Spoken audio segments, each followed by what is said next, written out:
ISO, shutter speed, aperture. Let's talk about it.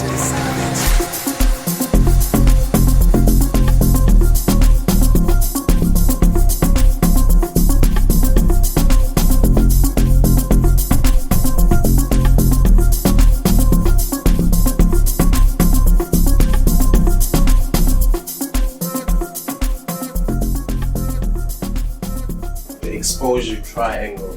Get the hang of the exposure triangle, then you can attack any shoot. ISO basically is your camera sensitivity to light. A lower ISO value means that your sensor will be less sensitive to light, generally resulting in a darker image, and then higher ISO will result in more sensitivity to light, resulting in a brighter image. However, there is a caveat. If you set your ISO too high, your image will tend to blow out. Ideally, you want to set your ISO as low as possible. Now, for example, this video I'm shooting at ISO 400, so my ISO value is pretty low. Ideally, you want to get your ISO as low as possible.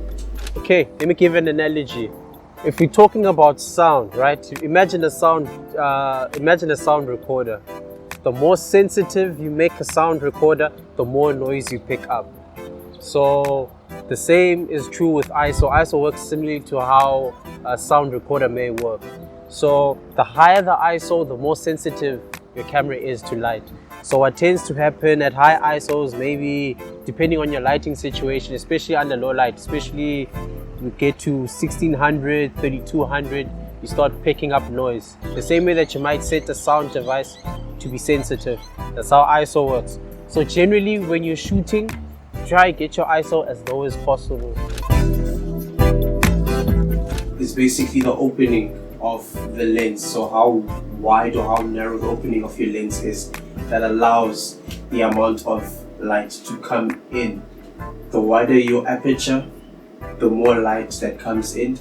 The narrower your aperture, the less light that comes in. Opening your aperture as wide as possible, even though that will allow the most amount of light in, will tend to narrow your depth of field, which is great for portraits, which allows for blurry backgrounds and so on and so forth.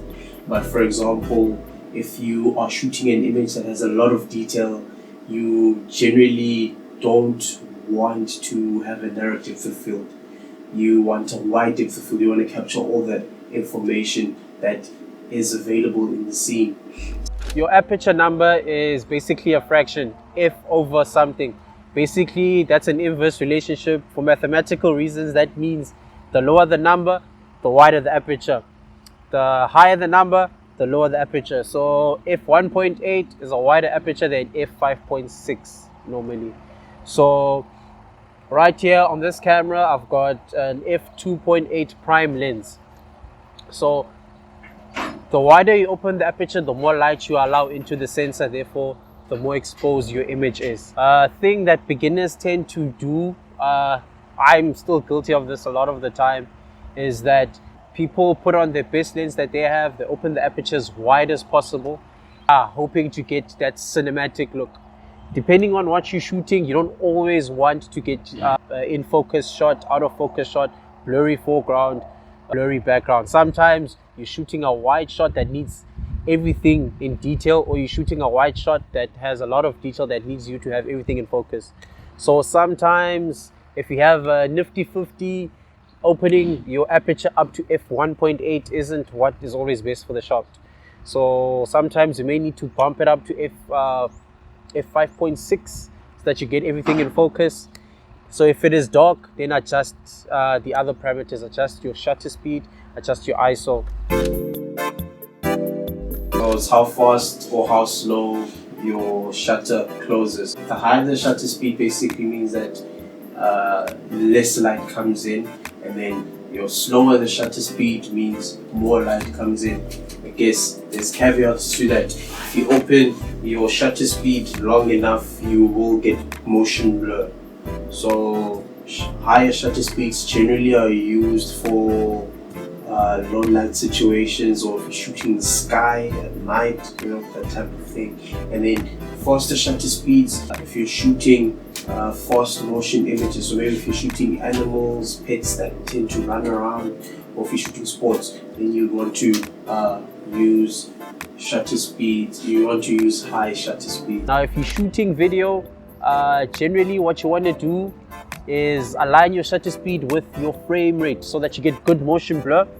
But sometimes the situation might turn out to it is too bright outside, so you have to bump down your shutter speed as quick as possible, maybe like 1/4000 of a second.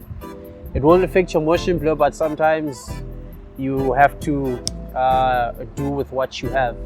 You want to have your shutter speed twice the amount of your frame rate. If you have 30 frames per second, you want your shutter speed to be 1/60 seconds. So yeah, and if you're shooting at 60 frames per second, you want your shutter speed to be 1/120 seconds. The reason for that is for motion blur. Anyways, yeah, thanks for watching. I'll see you guys around. Ciao.